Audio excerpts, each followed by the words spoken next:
नमस्कार दोस्तों, हम गए थे जुलाई 2025 में कीनिया। वहाँ हमने जर्नी अपनी शुरुआत की मोम्बासा से। हम सीधे नैरोबी एयरपोर्ट से मोम्बासा एयरपोर्ट गए। वहाँ हमने अपनी सेल्फ ड्राइव व्हीकल उठाई और वहाँ से पहुँच गए हम अपने ड्राइव करते हुए अपने स्टे पर। पहले तो ये जाने में बड़ा ही अंधेरा सा लगा, हमें लगा पता नहीं सेफ़ है कि नहीं। ये बीच साइड रिसॉर्ट था हमारा, लेकिन जब अंदर घुसे तो हमें लगा कि हाँ ठीक है, हम सही जगह हैं। ये हमारा एंट्रेंस था, यहाँ से हम एंटर किए थे और ये कार पार्किंग थी। दिन में उठ के देखा तो रिसॉर्ट बड़ा ही सुंदर था, बीच साइड था। ये वहाँ के पास का ये बीच है और वहाँ भी हम लोग गए और बीच साइड ही हमारा रेस्टोरेंट था और एक बीच साइड एक स्विमिंग पूल भी बना हुआ था। तो वहाँ से फिर हम निकले अपनी गाड़ी लेके ट्रिप पर, जहाँ हमें दिखे ये सुंदर ऐसे मटाटूस, जो ये पब्लिक व्हीकल हैं जिसमें लोग ट्रैवल करते हैं। टिकट देखिए बड़े सुंदर कलरफुल से बने होते हैं, तो ये मटाटूस हैं। यहाँ से हम लोग पहुँचे सबसे पहले हैलर पार्क। तो यहाँ पे हम लोग अंदर जाते हुए अपनी गाड़ी हमने पार्क की और देखते हैं बड़ा ही जंगल का हिस्सा है जिसको इन्होंने एक हिस्सा इस पार्क के रूप में बना दिया है। और ये चल रहे हैं हम लोग यहाँ के टिकट काउंटर की तरफ। यहाँ टिकट आप कार्ड से पे करके भी ले सकते हैं। यहाँ हमने टिकट लिया और फिर यहाँ से फिर हम एंटर कर गए और अंदर जाते ही बड़ा बढ़िया था। हल्की सी गर्मी थी वहाँ पे। मोम्बासा हालांकि नैरोबी से गर्म है। और बाहर वहाँ टिकट लेते ही हमें बताया कि 11 बजे जिराफ का फीडिंग टाइम होता है। तो हम तुरंत ही जिराफ फीडिंग एरिया में आ गए, जो जस्ट एंट्रेंस पे था। तो यहाँ हम गए तो जंगलों में जिराफ अपना खा रहे थे। जैसे ही आपको देखते हैं वो आपकी तरफ देखने लगते हैं कि हमें कुछ खाने के लिए मिलेगा। वहाँ पे एक गांव की लेडी बैठी थी, वहाँ उसने 100 केनियन शिलिंग्स मांगे, जो हमारे पास उस समय नहीं थे। तो हमने $1 उसको दिया, उसके बदले उसने हमें कुछ खाने की चीज़ दी जो इस जिराफ को हम खिला सकते हैं। फिर वो अंदर गई, बोले कि हम जिराफ को बाहर की ओर निकालते हैं। तो ये देखिए जिराफ जंगल से बाहर की ओर आ रहे हैं और इनको कुछ खाना इसलिए आ रहे हैं। प्लस ये जो गांव वाले जो होते हैं, जो जंगल पे डिपेंडेंट होते हैं, ये अपनी इस तरह आजीविका चलाते हैं। और ये जिराफ जब बाहर आते हैं तो फिर आपको जो दिया गया है खाने के लिए, वो फिर एक प्लेटफॉर्म पे खड़े होकर आप इनको यहाँ पे खिला सकते हैं। जब आप खिलाते हैं तो ये एक एक दाना बड़े अच्छे से खा जाते हैं और आपके हाथ को पूरी अपनी जीभ से लपेट के अपनी लार में लपेट देते हैं।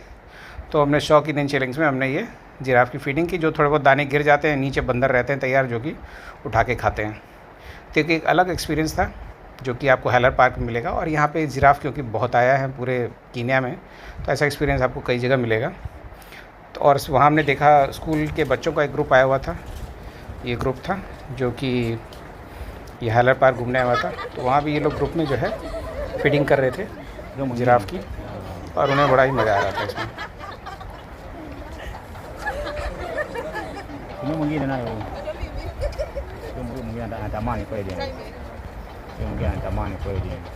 और शायद ये स्कूल के टीचर्स हैं, ये जो इनके साथ हैं, इनकी सेफ्टी के लिए और इनको ये सब करवाने के लिए।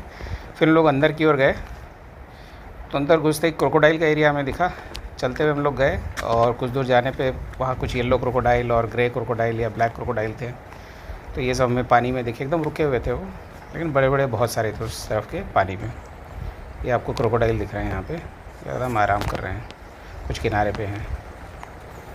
तो ये हमको दिखे और देखिए दूर में भी वहाँ पे कुछ क्रोकोडाइल दिख रहे हैं। उस तरफ भी जाने का रास्ता है, जो हम दूसरी साइड से जाएंगे तो उस तरफ से भी कुछ हिस्सा देखा जा सकता है।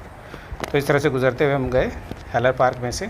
और फिर यहाँ ये फ़िश रियरिंग एरिया था, जहाँ पे फ़िशेस को उगाया जा रहा था, चलाया जा रहा था, बढ़ाया जा रहा था। खाने पीने की सुविधा उन्हें बड़े होने तक इसमें रखा जाता था। गेम सेंचुरी, बटरफ्लाई पार्क, ये सब एरिया में हम लोग गए।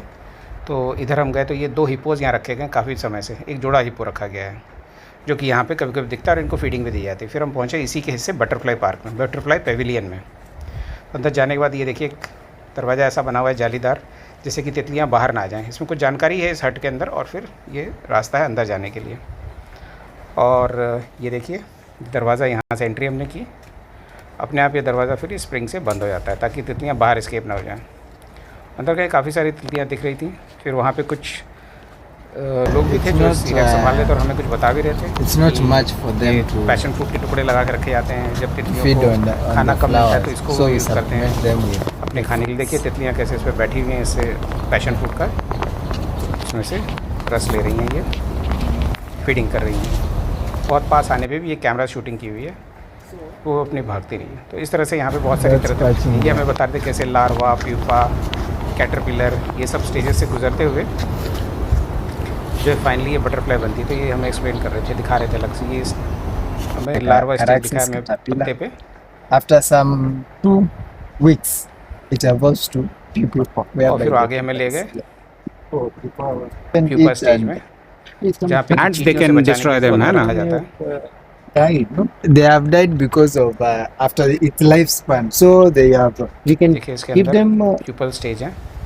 फिर यहाँ कछुआ में दिखा रेप्टाइल एरिया पार्क में। यहाँ देखिए कुछ रेप्टाइल्स थे, सांप वगैरह थे, जिनकी डिस्क्रिप्शन यहाँ पे दी हुई है। फिर ये हॉल में आए तो देखा हमने, हम जानवर देखने आए थे और कुछ जानवर यानी ये बंदर, कम से कम 10 बंदर जो हैं छत पे नीचे बैठे हुए सब टीवी देख रहे थे। हम पास गए तो थोड़े से इधर उधर गए, लेकिन फिर भी टीवी देखने में व्यस्त थे। आगे बढ़े तो ये हिरन जैसे जानवर हमें दिखे जो शाम के टाइम में थे अवेलेबल वहाँ पे। फिर एक जायंट कछुआ था हमें बहुत बड़ा सा, जो कि आराम से अपना घास खा रहा था। उसे कोई दिक्कत नहीं थी आसपास लोग के आने जाने से, उसे हम छू भी सकते थे। उसके साथ हमने फ़ोटो भी खिंचवाए। तो इस तरह से हम चक्कर लगाए इस बड़े ऐसे कछुए के। पहली बार इतना बड़ा कछुआ देखा था हमने सामने से, जिसे टच करने का भी मौका मिल रहा है। देखिए कैसे ये घास खा रहा है और उस पूरी एरिया की घास को साफ़ कर दिया इसने। फिर हम यहाँ से हम लोग अपनी गाड़ी उठाए और हम लोग पहुँचे यहाँ के UNESCO world heritage site fort Jesus. Fort Jesus पे एंट्रेंस पे हमने पार्किंग खोजी तो वहाँ के चौकीदार ने हमें एंट्रेंस पे ही गाड़ी अपनी पार्क करवा दी रोड के साइड में। उसके बाद हम लोग ये ऊपर की तरफ चढ़ते हुए टिकट अपने लिए, जहाँ आप कार्ड से पे कर सकते हैं। ये जानकारी कुछ यहाँ फोर्ट जीसस के बारे में, जो कि किस समय पोर्चुगीज़ के अधीन में था और वहाँ पोर्चुगीज़ इन्फ्लुएंस है इस फोर्ट में। ये एंट्रेंस है यहाँ का। और एंट्रेंस से होते हुए हमें एक गाइड मिल गए अशरफ, वो हमें कई जगह के बारे में बताने लगे। एमिनेशन स्टोर है यहाँ पे, एमिनेशन स्टोर किया जाता था और ये सी साइड था। तो उसने कई जगह ऐसे वॉच टावर्स हमें दिखाए, ऐसी ये तोपें लगी हुई थी। ये देखिए दूर में यहाँ समुद्र दिख रहा है। और ये वॉच टावर्स हैं जहाँ पे खड़े होकर इनकी रक्षा और निगरानी की जाती थी। ये कुछ पुराने और बिल्डिंग के हिस्से हैं जहाँ कुछ This is our guide Ashraf Ashraf, and he's guiding us in Fort Jesus in Mombasa. You're all welcome. And he's welcoming us, and he was nice to us, showing all the places here. यहीं पे blue whale का एक बड़ा सा giant skeleton रखा हुआ है, जिसको आप यहाँ पे देख सकते हैं। सच में बहुत बड़ा था। फिर कुछ पुराने मानव के स्केलेटन, फिर वो अपनी ऑटो में बिठा के ले गए ओल्ड मोम्बासा टाउन, जो बाहर निकलते ही शुरू होता है। फोर्ट जीसस उसी का हिस्सा है। तो इन गलियों से गुजरते गए, सुंदर बने थे यहाँ के कुछ पहले पोस्ट ऑफिस, पहले ऑफिसेस यहाँ के। फिर ये फोरोधानी रेस्टोरेंट हम पहुँचे अपने लंच के लिए, जो कि सी साइड था, बड़ा ही सुंदर था और 3-4 फ्लोर में बना हुआ था। और टेबल हमें अपनी मिल गई। वहाँ पे कई सारे खाने पीने की चीज़ें हमें मिली, जिसमें अगर इंडियन नाम खोजें तो चपाती, समोसा, बिरयानी, इस तरह की चीज़ें भी वहाँ अवेलेबल थी। तो हमने कुछ वहाँ पे खाया, यहाँ बैठे आराम से और कुछ फ़ोटोग्राफी की। दूर दूर तक समुद्र बढ़िया सा दिख रहा था। उसको बैठते हुए आप यहाँ पे आराम से हमने टेबल पे बैठे और हमने अपना लंच किया। ये 3 लोग थे हम लोग। फिर यही टुक टुक राइड जो हमने लिया था, ऑटो राइड, गाइड था वही ले गया था। फिर यहाँ से हम लोग पहुँच गए कुछ देर पे ड्राइव करके न्याली बीच। शाम होने वाली थी, ये पहला दिन था हमारा यहाँ घूमते हुए। तो ये वाइट सैंड बीच था, काफ़ी सुंदर दिख रहा था और बारिश होने वाली थी। और इस तरह से कैमल राइड हो रहा था, जो कि अब शाम के टाइम वापस जा रहे थे। तो ये एक स्लो मोशन में, एक मेरे दोस्त ने कहा कि एक ट्राई करके देखो कैसा आता है वीडियो। तो एक ये स्लो मोशन वीडियो ट्राई किया। फिर नेक्स्ट डे, सेकेंड डे हम लोग निकले सुबह अपनी गाड़ी लेके शहर के अंदर से होते हुए, जिसको हम कहते हैं मोई एवेन्यू, जो बड़े बड़े एलिफेंट टस्कर के जैसे स्ट्रक्चर खड़े हैं रोड के दोनों तरफ। और इस शहर के बीच में से होते हुए हम लोग, ट्रैफिक के बीच से गुजरते हुए हम लोग गए अपने अलग अपने नेक्स्ट गंतव्य स्थान अपने, यानी डियानी बीच की तरफ। लेकिन इस बीच में हमें एक रास्ता था जहाँ पे हमें पोर्ट के पास होते हुए जाना था। पोर्ट से होते हुए एक रास्ता वो है जहाँ पे हमें जाना था उससे, रोड से। तो हम पहुँचे, ये करप्ट पुलिस वाले हैं जहाँ आपको, जिनको देख सकते हैं, जिनको हमें घूस दे के आगे जाना पड़ा ड्राइविंग लाइसेंस होने के बावजूद भी।